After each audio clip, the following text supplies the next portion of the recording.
My girlfriend demanded, "Give me your phone password or we're done." I said, "We're done then." She thought I'd cave. The block number proved otherwise. Her showing up at my door crying was unexpected, though. I, 29 male, am an architect living in Chicago, and up until recently, I thought I had a generic, stable life everyone aims for. I'd been with my girlfriend for 3 years, living together for the last 14 months in an apartment I bought before we met. To the outside world, we were that couple, shared a dog, split the chores, talked about 5-year plans. But if I'm being honest with myself, I was ignoring a lot of red flags because I valued peace over my own dignity. I'm the kind of guy who hates conflict. I keep my head down, I pay the bills, and I just want a quiet life. She knew that, and she weaponized it. It all went down on a Tuesday. Not a special date, no anniversary, just a random Tuesday evening. I was sitting on the couch going over some blueprints for a commercial renovation I'm managing, and she was pacing around the living room like a caged animal. The vibe had been off for weeks. She'd been picking fights about absolutely nothing. How I chewed, how I folded laundry, how I spent too much time zoning out after work. She stopped right in front of the TV, arms crossed, tapping her foot on the hardwood. I looked up, expecting another complaint about the dishwasher. Instead, she put her hand out and said, "I want your phone password." I was confused. "What?" "You heard me. Unlock your phone and give it to me. Now." It wasn't a request. It was an order. I set my tablet down and looked at her. "Why? Is something wrong? If you have nothing to hide, you shouldn't have a problem with it." She snapped. "I have a bad feeling. You've been distant. I want to see your DMs, your gallery, your deleted folder, everything." I stared at her. I have never cheated. I don't even flirt with other people. My phone is the most boring device on earth. It's mostly emails from contractors, 100 photos of our dog, and a fantasy football group chat. But it was the principle of it. It was the sheer entitlement in her voice, the assumption that my privacy was a privilege she could revoke because she was in a bad mood. "No," I said calmly. Her eyes went wide. She wasn't used to me saying no. "Excuse me?" I said no. We've been together 3 years. If you don't trust me by now, tearing through my phone isn't going to fix it. That's a boundary I'm not crossing. I don't ask for yours. "That's because I'm not hiding anything," she shouted. "You're acting guilty. This is proof. It's proof that I have self-respect." I told her. She let out this scoff that sounded more like a growl. She stepped closer, looming over me, trying to physically intimidate me. "I'm not playing games. Give me the password, or we're done. Right now." I'm walking out that door. Time seemed to slow down. I looked at her face. It was twisted in a sneer of absolute confidence. She was bluffing. She had to be. She knew I paid the mortgage. She knew I loved her.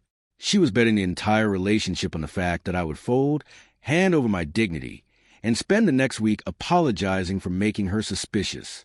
It was a power play, pure and simple. And in that moment, something inside me just broke. Not in a sad way, but in a finalizing way. The exhaustion of walking on eggshells just evaporated, replaced by this cold clarity. I picked up my tablet again and looked at the blueprints. "We're done then." The silence was heavy. She blinked, her mouth hanging open slightly. "What?" "You set the terms," I said, keeping my voice steady. "Password, or we're done. I'm choosing option B. We're done." She stood there, frozen. The script had flipped, and she didn't have lines for this. "You're throwing away 3 years over a phone password? You must be cheating. You're actually cheating on me. Think whatever you want," I said, standing up, "but you issued the ultimatum. I accepted it. You said you were walking out the door. Do you need a hand packing?" Her face turned bright red. "I'm leaving. And don't think I'm coming back when you come crawling to me in 2 hours. "I won't be crawling." She stormed into the bedroom. I heard drawers being ripped open, hangers clattering, things being thrown into a duffel bag. She made as much noise as possible, waiting for me to run in and stop her. I stayed in the living room. 10 minutes later, she marched to the front door, bag over her shoulder. Last chance, she spat. Unlock it. Goodbye, I said. She slammed the door. So hard, I felt the vibration in the floorboards. I stood there for a minute, listening. I heard her footsteps stomp down the hallway. I waited until I heard the elevator ding and the doors slide shut.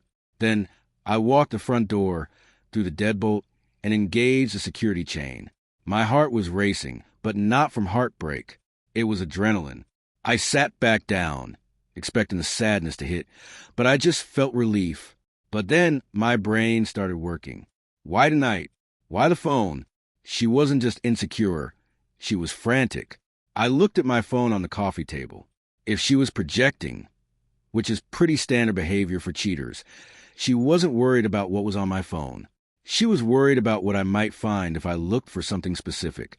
Or maybe she needed my phone to verify something. I picked it up. No new messages. No missed calls.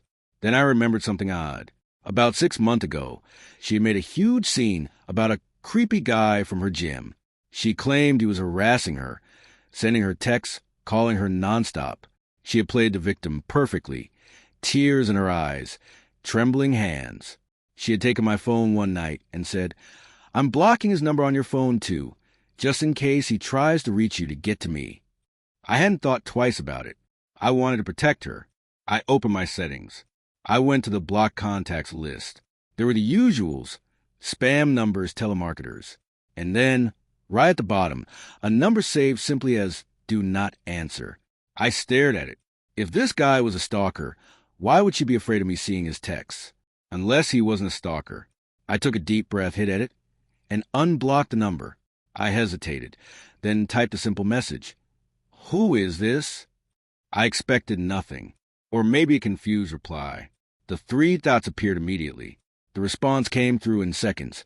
"Finally unblocked me? Did you grow a spine or did she leave you too?" My stomach dropped. I typed back, "This is her boyfriend. Who is this?" The phone rang immediately. The caller ID said, "Do not answer." I answered. "Listen, man," a deep voice said on the other end. He sounded tired, not crazy. "I'm not a stalker. I'm the guy she's been seeing since last November. I assume you're the roommate she complains about." Everything in the room seemed to tilt. Roommate. Yeah. She said she was stuck in a lease with an ex-boyfriend who wouldn't move out because of money issues.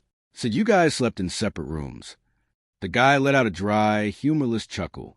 "I'm guessing that's not true." "No," I said, my voice flat. "It's not."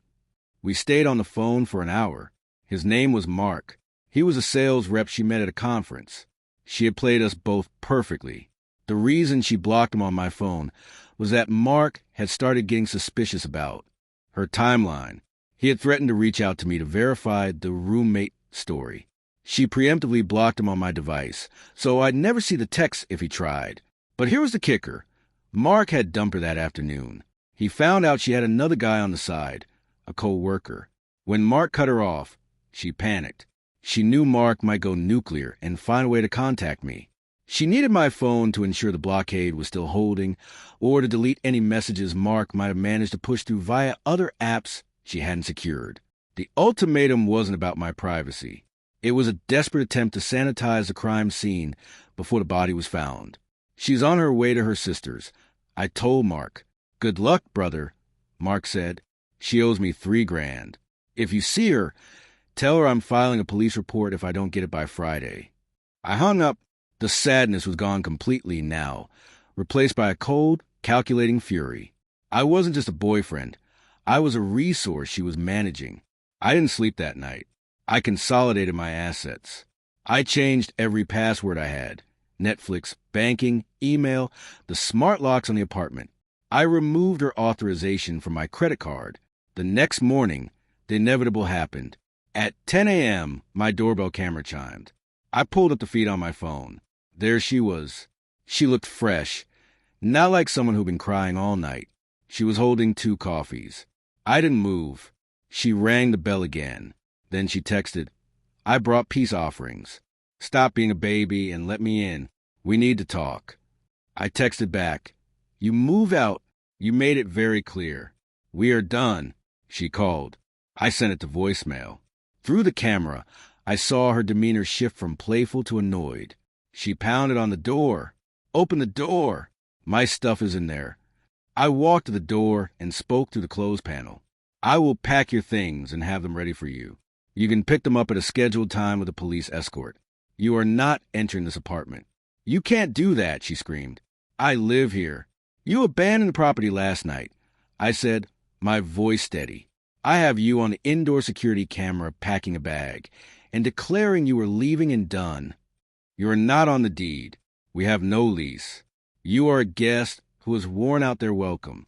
If you try to force entry, I will call the police. I'm going to ruin you, she shrieked. I'll tell everyone you hit me. I'll tell your job. I pulled out my phone and started recording the door. Say that again? I'm recording this for my own protection. She stopped pounding. She knew about the hallway camera. She knew I was meticulous. She kicked the door once hard and stormed off.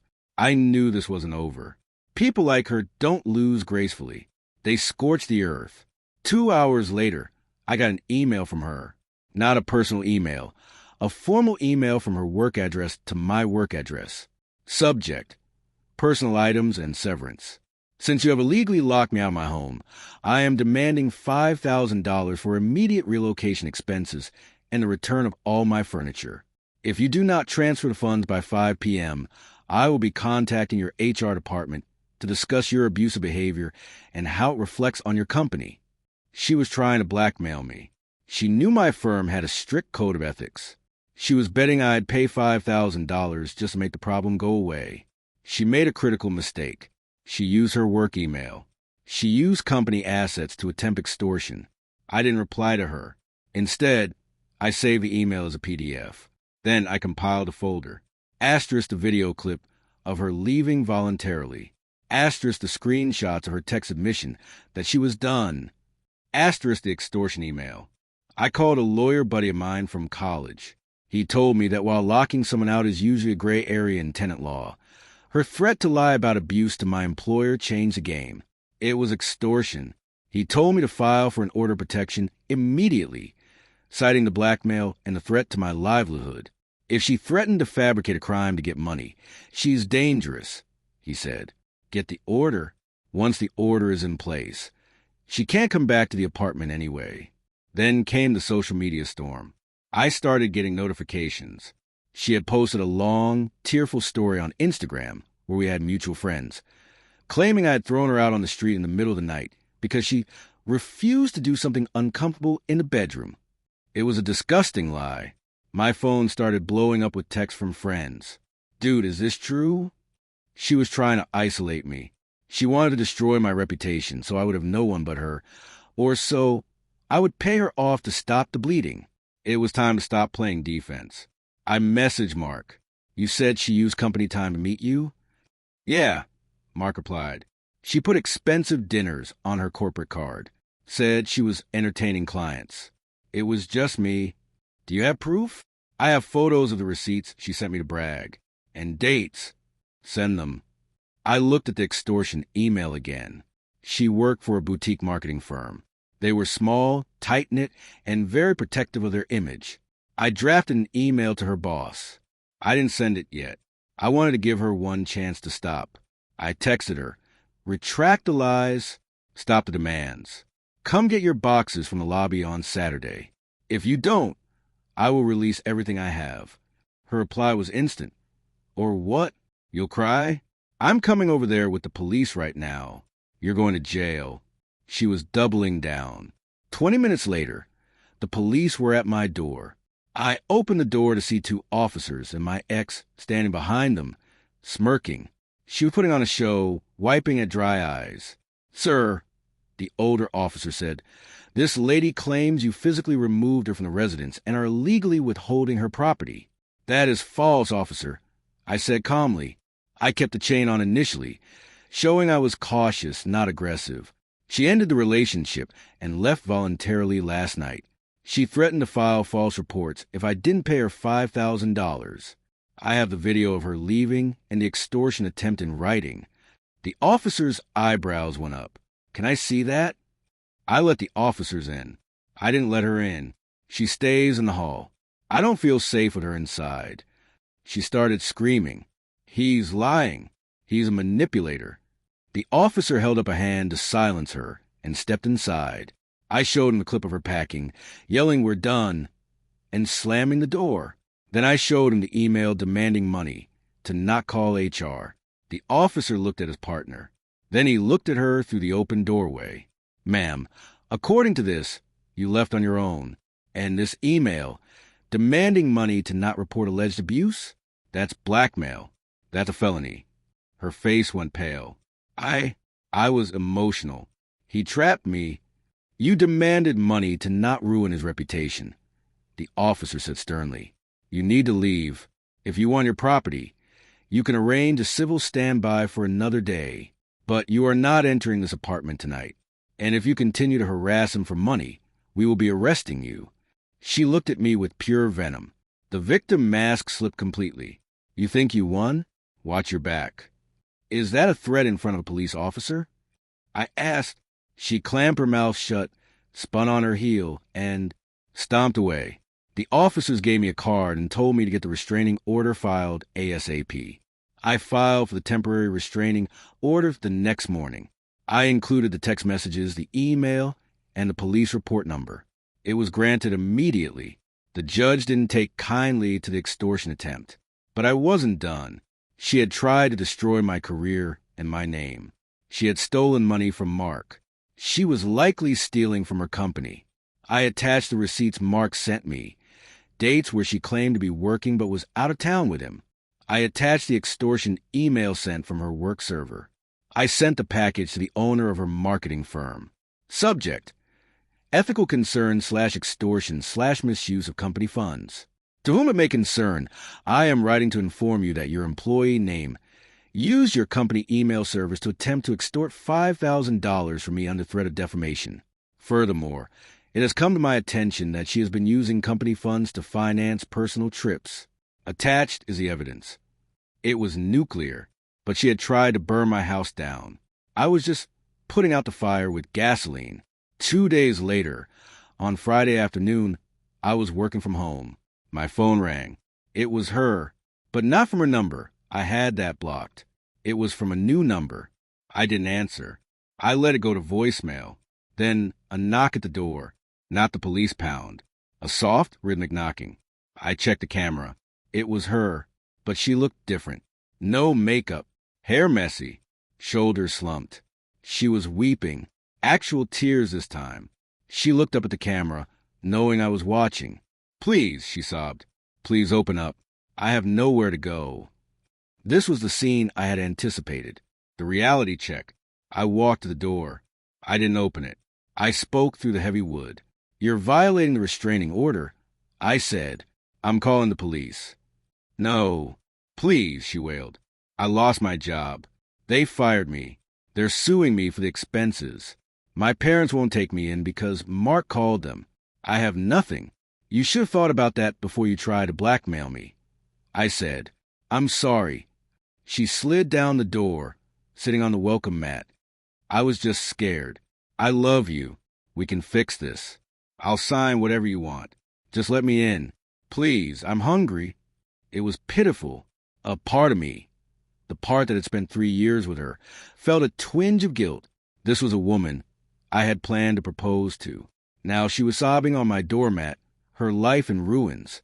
But then I remembered the look on her face when she demanded the password, the arrogance, the email threatening my job, the lies about abuse she posted for my family to see. This wasn't remorse. This was just consequences finally catching up to her. "You need to leave," I said. "The police are on their way." "You can't do this to me," she screamed, hitting the door again. "I made you. You're nothing without me." "I'm nothing without you?" I repeated. "I'm the guy with the apartment, the job, and the clean conscience. You're the one trespassing." I heard the sirens in the distance. She heard them too. She scrambled up, looking wild. "I hate you," she screamed. She ran toward the stairwell. The police arrived 3 minutes later. They didn't catch her then, but they took the footage. The violation of the TRO meant there was now a warrant for her arrest. I didn't feel happy. I didn't feel like celebrating. I poured myself a whiskey and sat on the couch, the same spot where she had issued her ultimatum less than a week ago. The silence in the apartment was different now. It wasn't heavy. It was clean. Over the next few weeks, the dust settled. She was arrested a week later at a cheap motel for the TRO violation and outstanding warrants related to unpaid parking tickets she had ignored and hidden from me. Her parents reached out to me once, trying to guilt me into dropping the restraining order so she could get help. I politely declined and sent them the extortion email she had written. They never called back. The lawsuit from her company was real. Mark told me they were going after her for nearly $15,000 in misappropriated funds. She had been treating the company card like a personal piggy bank for her affairs, thinking she was untouchable. As for me, I kept the apartment. I kept my job. I cleared my name with my friends. Showing the receipts was enough to kill the rumors she started. Most of them apologized for doubting me. It's been 2 months now. I've started dating again, slowly. But the first thing I do is make sure boundaries are clear. I learned a valuable lesson. When someone shows you their entitlement, believe them. When someone threatens you with a breakup to get their way, hold the door open for them. And regarding the password, I never changed it. It's still 1234.